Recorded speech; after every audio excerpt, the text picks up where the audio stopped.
ਸਤਿ ਸ੍ਰੀ ਅਕਾਲ ਜੀ ਸਾਰੇ ਭਰਾਵਾਂ ਨੂੰ ਆਪਣੇ YouTube ਚੈਨਲ 'ਤੇ। ਅੱਜ ਆਪਾਂ ਲੱਗੇ ਹਾਂ ਕਣਕ ਦੀ ਬਿਜਾਈ ਵਾਸਤੇ ਬਾਣ ਤਿਆਰ ਕਰਨ। ਆਪਾਂ ਨੂੰ ਮਿਲੀ ਸੀ TPS, ਇਹਦਾ ਅੱਧਾ ਗੱਟਾ ਕਿੱਲੇ ਦਾ ਆਪਾਂ ਥੱਲੇ ਖਿਲਾਰਤਾ ਤੇ ਇੱਕ DAP ਪਾ ਕੇ ਆਪਾਂ ਬਿਜਾਈ ਕਰਾਂਗੇ। ਚੁੰਝੂ ਮਾਰ ਕੇ ਆਪਾਂ ਰੋਟਾਵੇਟਰ ਮਾਰਤਾ, ਐਨ ਬਣ ਗਿਆ ਬਣ ਵਧੀਆ।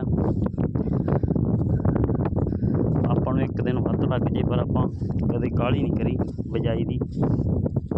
ਹੁਣ 2 ਵਾਰੀ ਲਾਵਾਂਗੇ ਸੁਹਾਗਾ ਤੇ ਕੱਲ੍ਹ ਨੂੰ ਕਰਾਂਗੇ ਬਿਜਾਈ। ਸਾਰੇ ਭਰਾ ਵੀਡੀਓ ਨੂੰ ਵੱਧ ਤੋਂ ਵੱਧ ਸ਼ੇਅਰ ਕਰ ਦਿਆ ਕਰੋ। ਧੰਨਵਾਦ।